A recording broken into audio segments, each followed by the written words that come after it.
신앙의 핵심은요, 어느 종교를 막론하고 그 종교를 갖고 있는 사람이 섬기는 신, 그 신을 만나는 것입니다.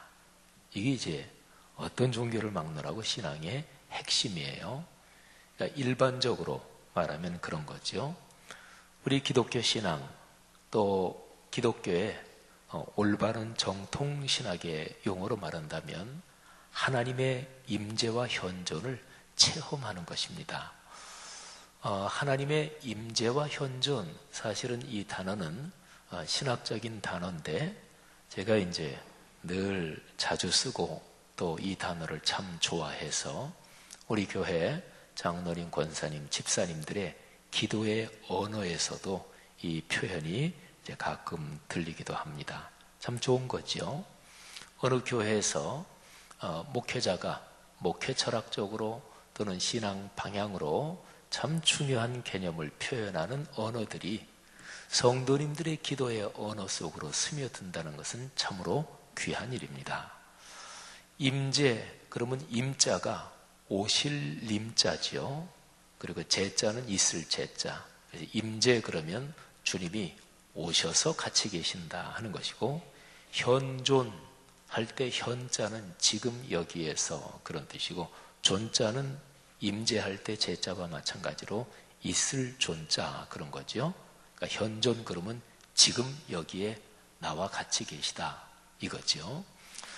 하나님의 임재와 현존, 그러니까 쉽게 그냥 말하면 하나님을 만난다는 것입니다. 또 만나서 하나님의 손 붙잡고 동행한다는 것이죠. 이게 이제 신앙의 핵심입니다.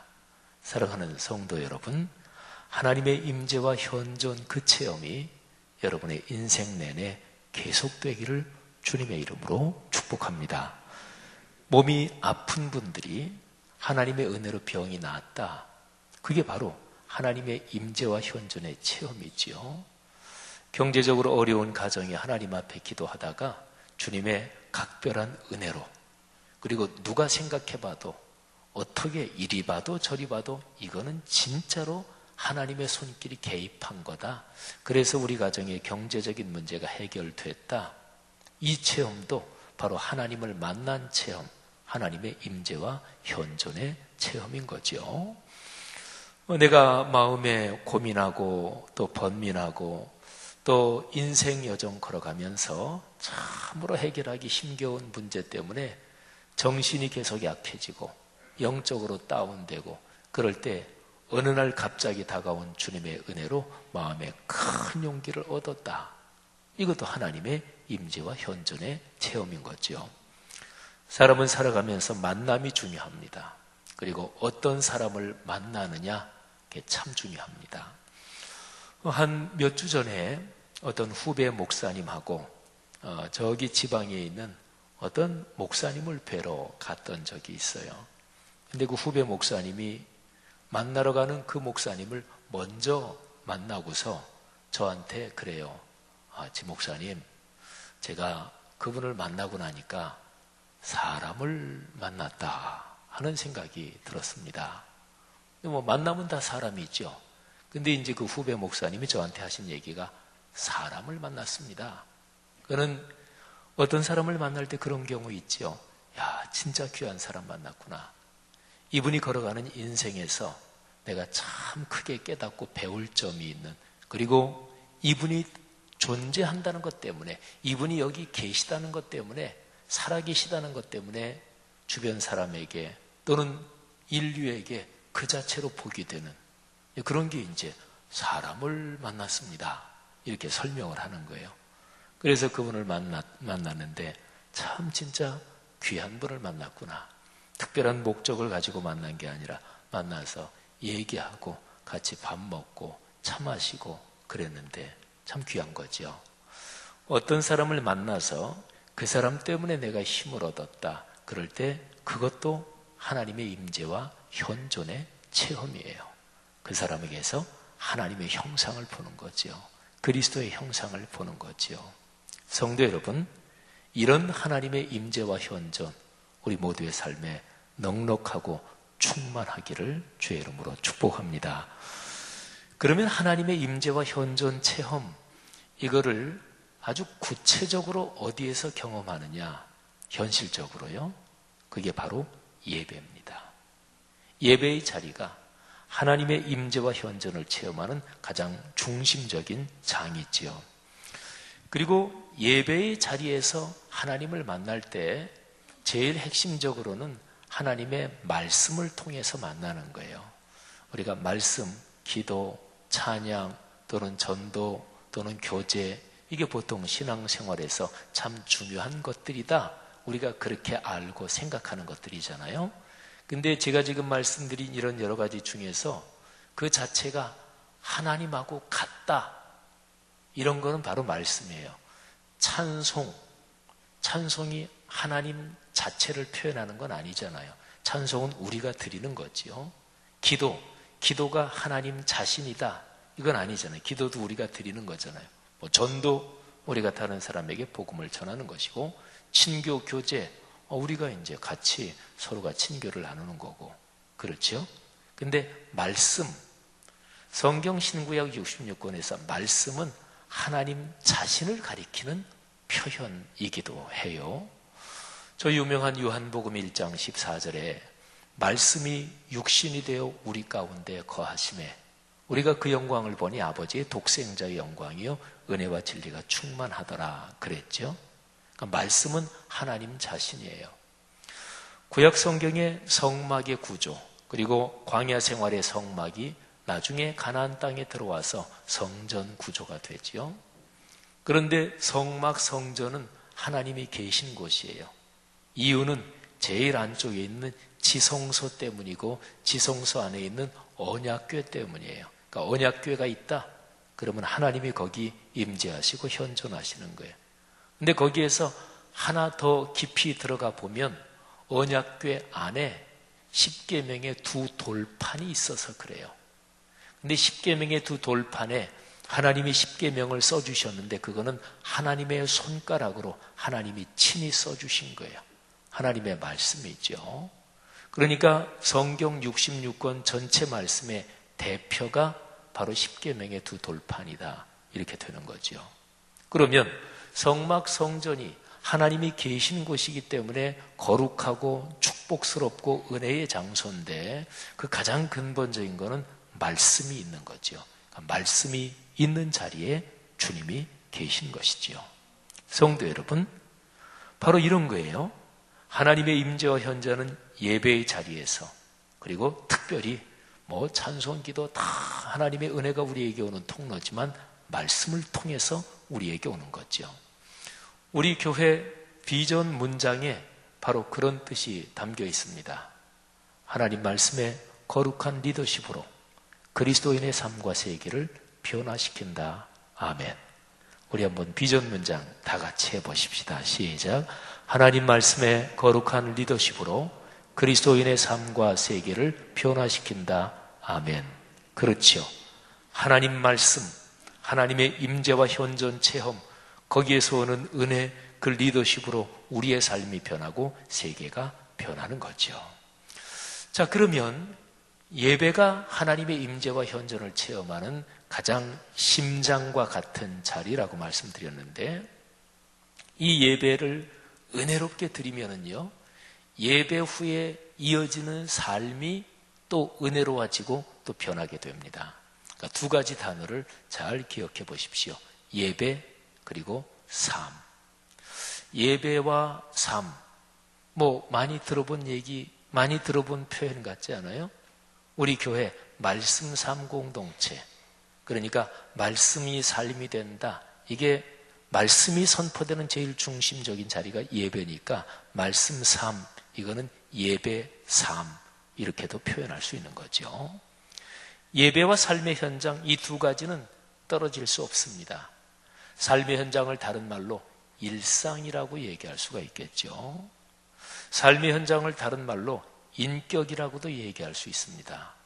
사람이 기분이 좋을 때, 또는 내가 생색이 나고 내가 이렇게 다른 사람이 나를 축혀줄 때 한번 인심 쓰고 이런 건 할 수 있지만, 인격이라는 것은 그 사람이 늘 살아가는 그 사람의 기본 무드, 그리고 기본적인 태도, 그 사람의 심령의 마음의 상태, 이거를 인격이라 그러잖아요. 그러니까 늘 일상생활에서 이어지는 그 사람 자신의 본 모습이 인격이에요. 그래서 예배가 삶으로 이어진다, 이 얘기는 예배가 일상과 인격으로 이어진다, 이런 거죠. 자, 그러면 예배하고요, 그 다음에 일상과 인격, 이 삶의 현장인데 이 두 가지는 결코 떨어질 수 없습니다. 어떤 사람이 예배를 참으로 은혜롭게 드린다, 예배를 제대로 드렸다, 그러면 증거가 있을 거 아니겠어요? 예배 진짜로 은혜롭게 잘 드렸느냐? 그러면 증거를 대봐라. 그러면 어떻게 하면 될까요? 그 사람의 삶의 현장을 보면 되는 거죠. 일상과 인격을 보면 되는 거죠. 예배는 참 은혜롭게 드렸다. 그리고 기도할 때 막 가슴이 뜨거워지기도 했고, 찬양하면서 막 눈물도 났고, 정성을 다해 찬양을 했다. 그런데 예배 끝나고 이어지는 일상생활의 현장, 내 인격의 이런 상태가 전혀 변하지 않았다. 그러면 예배 제대로 안 드린 것입니다. 아니요, 드렸는데요. 예배 때 찬양하면서 눈물도 진짜로 흘렸는데요. 그냥 종교적인 도취지요. 그냥 종교적으로 한판 놀아본 겁니다. 하나님이 거기에 임재하시고 현존하신 게 아니에요. 종교 체험을 원하십니까? 세상에는 얼마나 많은 종교 체험이 있나 몰라요. 불교, 당연히 거기에 아주 깊은 종교 체험이 있어요. 일본의 창가학회, 우리말로 보통 남묘호랭개교라 그러죠.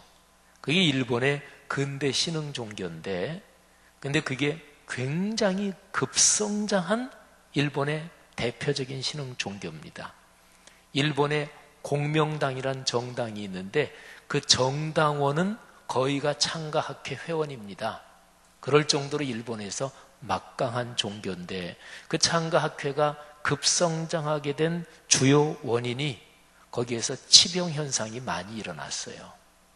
그러니까 병고침을 받는다든지 또는 어떤 신비한 체험이라든지, 뭐 어디에서 오는 체험이다, 그거는 둘째치고 나는 종교 체험을 원한다, 뭔가 특별한 체험을 원한다, 요거 한 가지가 목적이라면 기독교 신앙만 가질 필요는 없습니다. 인류 역사에는, 또 세계 모든 종교에는 그 나름의 다 종교 체험이 있으니까요. 근데 우리가 원하는 종교 체험은, 또 우리가 만나기를 원하는 신은 성경 말씀에서 얘기하는 삼위일체 하나님, 바로 홀로 창조주시요 유일하게 그분만이 참신이신 그분을 만나기를 원하는 거죠. 그리고 그분 손 붙잡고 인생길 걸어가기를 원하는 것이고, 그 삼위일체 하나님에게서 오는 축복을 우리는 간절히 원하는 것이죠. 성도 여러분, 여러분의 삶에 바로 이 삼위일체 하나님을 만나는 임재와 현존 체험, 그분이 주시는 복, 그분과 함께 걸어가는 인생을 사모하시기를 주의 이름으로 축복합니다. 제대로 이렇게 예배를 드렸다, 그러면 예배 끝나고 나가서 생활하는 일상과 인격의 삶의 현장이 어느 모로든지 변할 수밖에 없습니다. 물론 예배 때 받은 은혜가 100% 예배 끝나고 예배당을 나가면서 삶의 현장에서 100% 변화되는 일은 거의 없습니다. 어느 정도 실천하고 또 어느 정도는 실천 못하고, 입이 걸고 또는 남이 한 얘기를 사실 확인도 안 하고 안 좋은 얘기 금방 다른 사람한테 전하고, 이런 습관이 있는 사람은 예배 때 제 아무리 은혜 많이 받아도 나가면서 그러면서 금방 전화기 들고 김 집사 누가 어쨌대 하고 금방 또 하는 거예요. 근데 예배 때 받은 은혜가 좀 크면 전화 걸려고 하다가 이게 그리스도인으로서 잘못된 악한 습관이지, 그러지 말아야지, 이렇게 하겠죠. 예배 때 받은 은혜가 별로 세지 않으면 또 전화 걸고, 그러니까 습관의 변화는 절대로 하루아침에 고쳐지지 않습니다. 인격과 일상의 변화는 훈련을 통해서, 의지적인 결단을 통해서, 기도하면서 성령의 은혜를 받으면서 대개는 점진적으로 고쳐지는 거죠. 사랑하는 성도 여러분들이요, 예배, 그리고 예배 후에 이어지는 일상과 인격, 삶의 현장의 변화, 이 두 가지가 여러분의 삶에서 아름답게 이어지는 그런 복이 있기를 축복합니다. 그래서 예배 이거 하고요. 예배 끝나고 일상생활, 가정생활, 사회생활하고 그 다음에 또 예배의 자리에 오잖아요. 그러니까 예배 후에 쭉 이어지는 삶의 현장, 요것도 성경에서는 예배라고 그래요. 이걸 말하자면 삶의 예배, 일상의 예배 그런 거죠. 교회당에 모여서 하나님의 거룩한 말씀을 듣고 또 온전히 집중해서 주님의 임재와 현존을 체험하는 이 모이는 예배요. 그런데 예배당에서 나가면서 이제 축도, 이게 파송을 하는 거거든요. 받은 은혜를 가지고 세상으로 나가십시오. 복음을 전하며 선을 행하며 사십시오. 이 축도가 파송하는 거예요. 그 파송을 받아서 세상에 나가서 생활하는 이것도 예배인데 이거는 흩어지는 예배라고 합니다. 보통 교회를 얘기할 때 교회를 두 가지로 그렇게도 얘기해요. 모이는 교회, 흩어지는 교회. 어디에 교회가 있나요? 교회는 말씀이 있는 곳에 교회가 있습니다. 종교개혁자들이 아주 중요하게 심장과 생명을 걸고 찾아낸 진리예요. 말씀이 있는 곳에 교회가 있다. 들리는 말씀 설교, 보이는 말씀 성례, 성찬, 거기에 바로 교회가 있다. 근데 말씀은 예배의 중심이라 그랬잖아요. 그러니까 예배가 있는 곳에 바로 교회가 있는 거죠. 그러니까 모이는 교회가 있고 예배 끝나고 나가서 일상생활하면서 흩어져서 사는데 여러분 한 사람 한 사람이 다 교회인 거죠. 모이는 교회, 흩어지는 교회. 그래서 예배도 똑같이 그렇게 얘기할 수 있는 거예요. 모여서 드리는 예배, 그리고 흩어져서 사회생활, 일상생활에서 살면서 드리는 예배. 이게 바로 흩어지는 예배인 거죠. 올해 우리 교회 중심 성경 구절이 요한복음 4장 24절입니다. 그 안에서 제일 중요한 구절을 우리 앞에 현수막에도 늘 이렇게 걸어놓지요. 하나님은 영이시니 예배하는 자가 영과 진리로 예배할지니라. 아멘. 이게 모이는 예배에 대한 말씀이에요. 그러면 흩어지는 예배에 대한 말씀이 무엇일까요? 그게 로마서 12장 1절에 있습니다. 자, 한번 들어보시죠. 그러므로 형제들아, 내가 하나님의 모든 자비하심으로 너희를 구원하노니 너희 몸을 하나님이 기뻐하시는 거룩한 산 제물로 드리라. 이는 너희가 드릴 영적 예배니라. 아멘. 로마서 12장 1절은 그 당시, 그러니까 2000년 당시에 다른 사람이 이거를 들었으면 어휴, 이상한 표현이다. 이렇게 분명히 금방 생각했을 거예요. 유대인들이 들었으면 아주 당연히 금방 그렇게 생각했을 테고 이방인들이 들었어도 그렇게 생각했을 것입니다. 근데 오늘날 우리는 이 구절이 귀에 익숙해서 그 표현 참 이상하다 이런 생각은 잘 안 들어요. 근데 여기에서 이상한 게 뭐냐면 거룩한 산 제물, 특별히 산 제물 이런 얘기입니다. 제물은요, 구약 성경에서 제사를 드릴 때는 반드시 제물이 있어야 제사가 돼요. 짐승 제사든 아니면 식물 제사든, 그러니까 동물이든 식물이든 제물이 있어야만 제사가 돼요. 그리고 동물은 양이나 소나 이런 동물을 제물로 바칠 때는 반드시 제물이 죽어야만 됩니다. 펄펄 살아있는 걸 제물로 드리는 건 아니에요. 그거를 죽여서 그래서 제물로 드리니까 제물은 죽은 것이 제물이 되는 거예요. 근데 여기 로마서 12장 1절에 산 제물 이렇게 표현했죠. 이거는 언어 자체가 이게 모순된 조합입니다. 예를 들면 슬픈 행복, 이건 모순이 있죠. 역설적이죠. 행복은 기쁜 거잖아요. 근데 슬프면서 행복도 있나요? 인간이 살다 보면 그런 묘한 감정을 느낄 때도 있죠. 영원한 지금 이런 것도 비슷한 얘기고. 근데 어쨌든 살아있는 재물, 이거는 말이 안 되는 거거든요. 근데 거기에다가 너희 몸을 살아있는 제물로 드려라. 성경에서 아주 기본적으로 금지하고 있는 게 인신제사는 금지하고 있습니다. 그게 구약시대 때 다른 이방 종교에서 사람을 제물로 바치는 그런 예식이 있는 그런 우상숭배 종교도 있었거든요. 성경은 인신제사, 사람을 제물로 바치는 것을 엄격하게 금지하고 있습니다. 그래서 하나님께서 아브라함에게 내 아들 이삭을 제물로 바쳐라, 이 본문이 해석하기 어려운 이유가 바로 이제 거기에 있는 거예요. 우리한테는 익숙한 성경 이야기지만 어쨌든 너희 몸을 제물로 바쳐라, 그것도 살아있는 채로 제물로 바쳐라, 이게 참 이상한 표현인 거죠. 근데 이거를 이렇게 이해하면 간단합니다. 너희가 일상생활 살아가는 하루하루의 삶, 그렇게 살아가는 너희 존재 자체가 하나님 앞에 바쳐지는 제물이다, 이런 뜻이에요.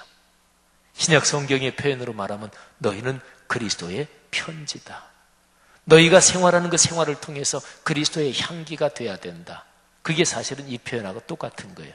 그런데 로마서 12장 1절에서는 구약의 제사의 비유를 해서 제사하고 연결시켜서 이제 표현하느라고 이렇게 극적으로 표현을 한 거죠. 여러분 이해가 가십니까? 우리가 모여서 드리는 예배 말고 예배 끝나고 예배당에서 나가면서 시작되는 가정생활, 사회생활, 일상의 삶, 그게 바로 예배가 또 돼야 된다. 하나님께 드리는 제사가 돼야 된다. 이런 얘기지요. 그거를 가리켜서 영적 예배다, 이렇게 얘기를 한 거예요. 그런데 이 영적 예배, 이 단어가 아주 중요합니다. 영적 예배는 그 헬라어를 번역하면 합리적인 예배다, 이렇게도 표현할 수 있고, 이치에 맞는 예배다 또는 마땅한 예배다, 이렇게도 표현할 수 있어요. 자, 합리적이다 그러면 여기에 영적, 요 말하고는 좀 잘 안 맞죠, 그죠? 그런데 성경에서, 신약 성경에서 우리가 보통 로고스, 우리 교회에서 로고스 라이프, 이게 말씀 삶이잖아요. 로고스가 말씀이라는 뜻인데, 근데 이 로고스란 말에는 영적이다 하는 뜻이 포함되어 있고 동시에 합리적이다 이런 뜻도 포함이 되어 있어요. 신앙생활에서 우기면 안 돼요. 비합리적으로, 그리고 진짜로 고집을 부리고 이치에 안 맞게, 이거는 기독교 신앙하고는 이게 어긋나는 거예요. 하나님이 천지를 창조하실 때 흑암이 혼돈과 같이 있었고, 혼돈, 이게 카오스예요. 무질서예요. 그 상태를 하나님이 창조 작업을 진행하시면서 아름다운 질서를 잡아 놓으신 거예요. 물을 윗물, 아랫물로 나누고, 또 해달별이 정기적으로 잘 구조를 맞춰서 돌게 하시고, 또 풀이 자라게 하시고, 질서를 잡아 놓으신 거예요. 질서, 조화, 이거를 코스모스라고 그래요. 코스모스라는 영어 단어의 뜻은 우주라는 뜻이 있는데 그 안에는 질서, 조화 이런 뜻도 있어요. 그러니까 창조는 카오스, 무질서에서 코스모스, 질서로 이행하는 과정이 창조예요. 그러니까 이게 합리적인 거죠. 이치에 맞는 거죠. 그러면 생각해 보십시다. 예배를 은혜롭게 드렸어요. 참 은혜롭게 드리고 예배 끝나고 나가면서 시작부터 못되게 살아. 그건 이치에 안 맞잖아요, 생각해도. 예배 때 겸손에 대한 얘기를 들었어요. 그런데 예배 끝나고 나가서 그 주간에 생활하면서 교만을 떨어. 이건 아니잖아요, 그죠? 이게 바로 그냥 종교적으로 한번 도취되는 거예요. 다른 말로 말하면 우리가 보통 윤리도덕 얘기를 하잖아요. 더 편하게 그냥 선하게 사는 거 얘기하잖아요. 너희는 선하게 살도록 그리스도 안에서 새롭게 창조됐다. 이런 말씀은 신약 성경이 굉장히 많아요. 그런데 예배를 은혜롭게 드리고 예배에 은혜를 받았다 그러면서 그 삶이 선하지 않고 악하고, 그리고 그 삶이 윤리도덕적이지 않고 그냥 제멋대로 산다, 그러면 예배 드린 게 무슨 상관이 있어요? 이치에 안 맞잖아요. 합리적이지 않잖아요. 논리적이지 않잖아요. 앞뒤가 다르잖아요. 그래서 미신적인 무당 종교, 우상 숭배의 종교에서 제일 특징적인 거는 윤리 도덕성이 없다는 거예요. 나만 복 받으면 돼. 다른 사람은 신경도 안 써. 윤리 도덕이라는 거는 기본적으로 다른 사람과의 인간관계에서 더불어 살아가는 능력이에요. 제일 기본적인 요소들이 뭘까요? 남이 얘기하면 경청하고, 이해하고 남을 좀 배려하고 그리고 서로 생각이 다를 때 조금씩 양보해서 합의를 도출해내고 이게 윤리도덕의 기본입니다. 그런 훈련이 안 됐다. 그러면 제 아무리 예배의 은혜를 받아도 삶은 안 변하는 거예요. 그거는 앞뒤가 안 맞는 합리적이지 않은 거죠. 그래서 로마서 12장 1절에서는 너희가 드릴 영적 예배니라 합리적인 예배니라 이렇게 했던 거지요. 성도 여러분들이요, 우리의 삶이 모여서 드리는 예배에서 은혜가 충만하기를 주의 이름으로 축복합니다. 그리고 모여서 드리는 예배에서 받은 그 은혜가 여러분과 우리 모두의 삶의 현장으로 이어지면서 삶의 현장이 예배에서 만난 그 하나님의 뜻대로 아름다워지고 복되게 되고 더욱더 은혜를 받고 더욱더 축복을 누리는, 그래서 그 복을 다른 사람에게 나눠주는 그런 은혜가 있기를 주의 이름으로 축복합니다. 자, 보세요. 그러면 원리는 아주 간단합니다.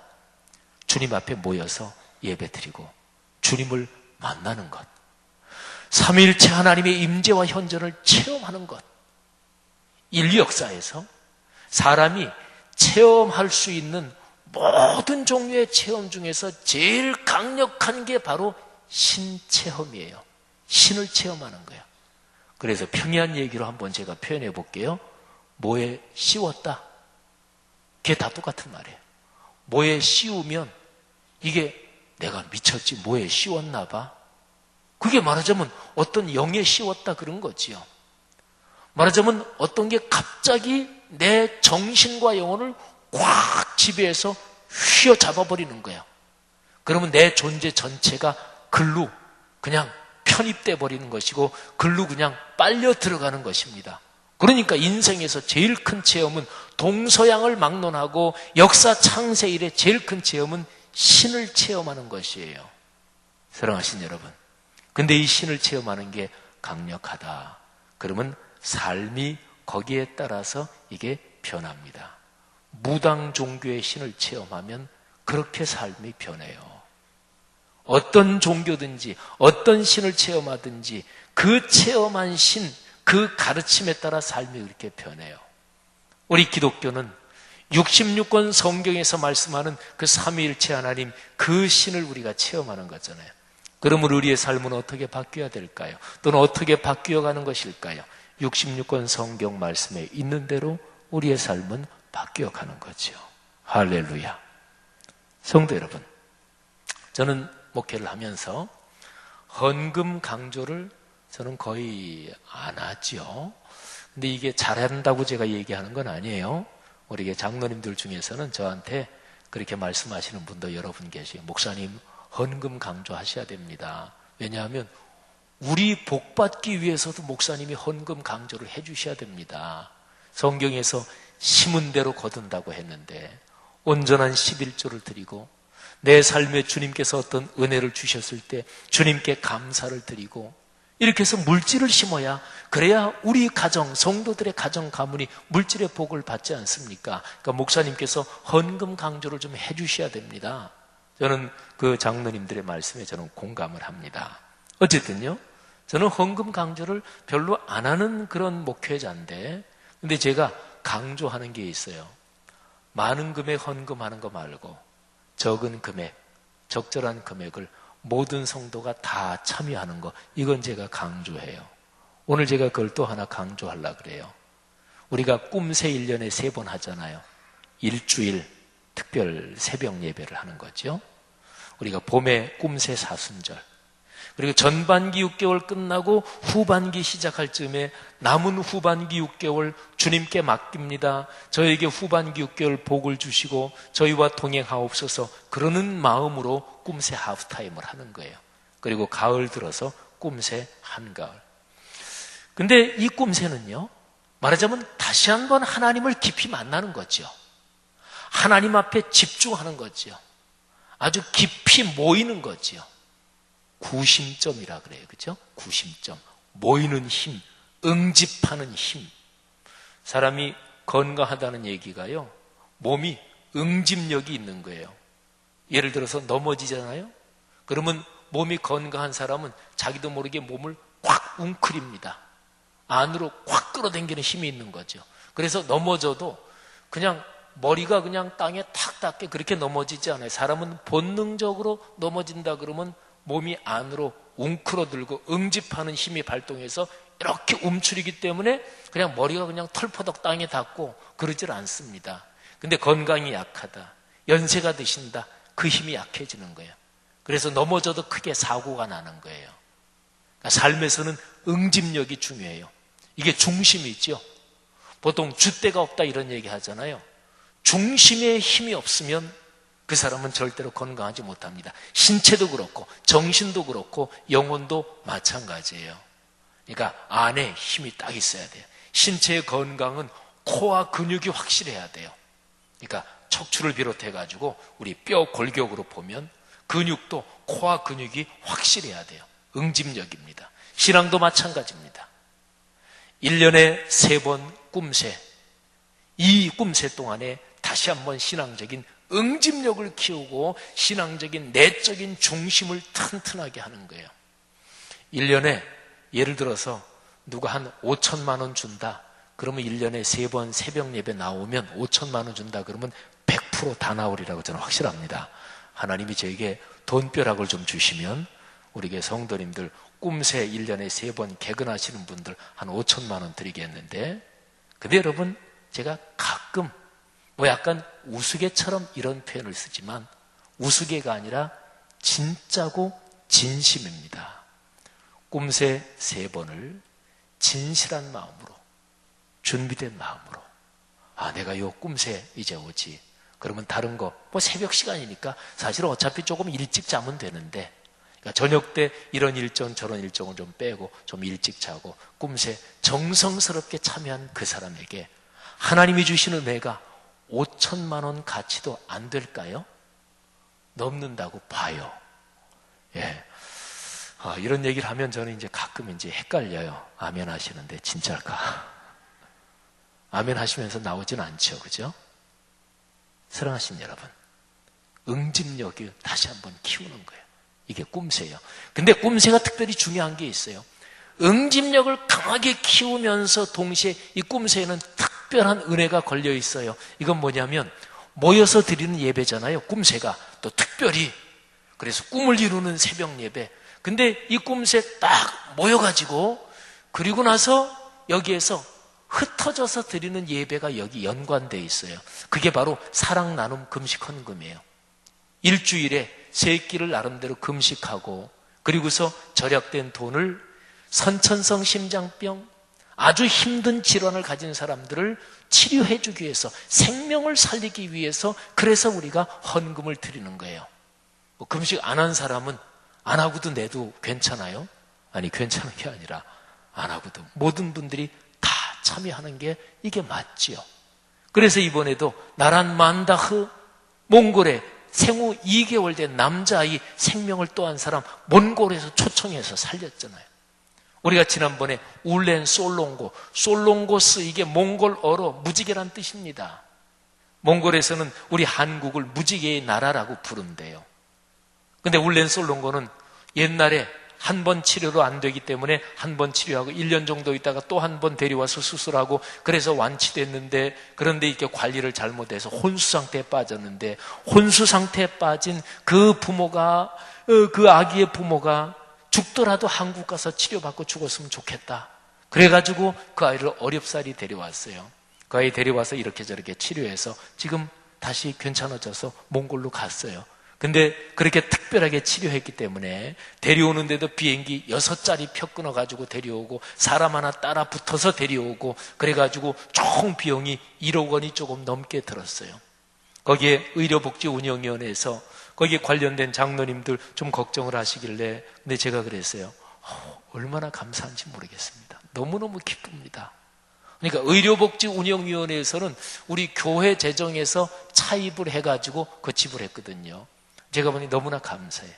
우리가 그 사역한 지가 지금 14년째입니다. 근데 14년 동안 우리가 차입을 해서 생명을 살린 적은 한 번도 없어요. 이번에 울렌 솔롱고 처음이에요. 감사하죠, 그죠? 힘에 겹도록 봉사한다는 얘기 아십니까? 별로 감사하다는데 동의가 안 되시는 모양. 목사님, 그 빚내서 그 생명 살렸군요. 1억 원이나 들었다고요? 어이구. 그러면 거꾸로 얘기해 볼까요? 여러분 가정에 어떤 사람하고 연관된 거라고 생각해 보십시오. 빚내서 치료하겠죠. 그럴 거 아니겠어요, 그죠? 이번에 울렌 쏠른 거, 얼마 전에 울렌 쏠른 거 살리는, 저는 너무너무 가슴에 감격이 가득 찼어요. 감사합니다. 사랑하신 여러분, 꿈새 여기에는 바로 이게 연결되어 있어요. 사랑 나눔 헌금. 그러니까 사랑 나눔 헌금은 내 생활에서 주님의 뜻대로 살겠다 그러는 거잖아요. 그러니까 흩어지는 예배지요. 그러니까 꿈새가 참 멋진 거예요. 제가 이번에 가만히 묵상하다가 그런 생각이 들었어요. 모여서 드리는 예배, 그리고 흩어져서 드리는 예배, 이게 한꺼번에 결합된 게 꿈새예요. 그런 훈련이에요. 성도 여러분, 오늘 예배 참석한 분들 한 분도 빠짐없이 꼭 사랑 나눔 헌금에 다 참여하시기를 바랍니다. 돈 10,000원 헌금하셔도 돼요. 15,000원, 20,000원 헌금하셔도 돼요. 감동되면 더 많이 하셔도 돼요. 돈이 없으신 분들 5,000원 하셔도 돼요. 중요한 거는 한 분도 빠짐없이 내 믿음의 분량에 따라서. 그리고 찬양대나 이런 이번에 찬양할 사람들에게 제가 권면하면, 내가 맡았으니까 그 찬양 맡은 날만 딱 참석하고 그 다음엔 안 나오고 이런 분들 많이 있어요. 근데 그거는 노래 불러주러 오는 거예요. 그죠? 노래 불러주러. 세상에 하나님한테 노래 불러줄 사람이 없어서 꼭 한 번만 와서 노래 좀 불러달라 그래요? 그거는 예배 안 드리는 거잖아요. 그죠? 노래 불러주러 오는 거잖아요. 그게 바로 신앙은 없고 음악성만 있고 예배의 자리에서도 내가 음악인이지 이렇게 참여하는 거예요. 대통령도 예배의 자리에서는 대통령 아닙니다. 예배자입니다. 사회적인 대법관, 판사, 제아무리 유명한 사람도 예배의 자리에서는 예배자일 뿐이에요. 하나님의 자녀일 뿐이에요. 그 사람의 사회적 직함, 그런 거는 하나님 앞에서 대통령이라고 특별한 게 아니잖아요. 근데 찬양되면 내가 찬양대, 우리 찬양대가 맡은 날만 참여하고 다른 날은 안 하고, 그러면 예배 안 드리는 거죠. 그죠? 하나님은 그런 찬양 안 받으십니다. 찬양대 숫자가 적어도 괜찮아요. 적어도 꿈새 할 때는 내가 맡은 날 찬양 열심히 하고, 그리고 꿈새 일주일 동안 정성을 다해 참석하고 그러면서 봉사하는 그런 찬양을 주님께서 받으시는 거죠. 성도 여러분, 이번 꿈새 때 특별한 체험을 하시기를 주의 이름으로 축원합니다. 특별히 이번 꿈새는 우리가 올해 중심 구절이 요한복음인데, 꿈새 사순절, 지난 봄 꿈새에는 요한복음에서 예수님께서 자신을 말씀하신 7가지 표현을 우리가 말씀을 들었어요. 근데 꿈새 하프타임에서는 요한복음에 나오는 7가지 표적, 7가지 기적에 대해서 우리가 말씀을 들을 거예요. 여러분의 삶에 삼위일체 하나님이 임재하시고 현존하셔서 주님께서 함께 하셔서, 그래서 주님의 기적이 이어지기를 주의 이름으로 축복합니다. 오랜 기도 제목이 응답되시고 병도 고침을 받으시고 여러분의 가정 경제에도 좋은 문이 열리고 여러분의 믿음이 특별하게 은혜 받는 큰 복이 있기를 주의 이름으로 축원합니다. 모이는 예배, 흩어지는 예배, 한마디로 종합하면 예배, 그렇습니다. 예배가 복이고 예배가 삶입니다. 은혜가 넉넉하기를 다시 한번 축원합니다. 기도하겠습니다.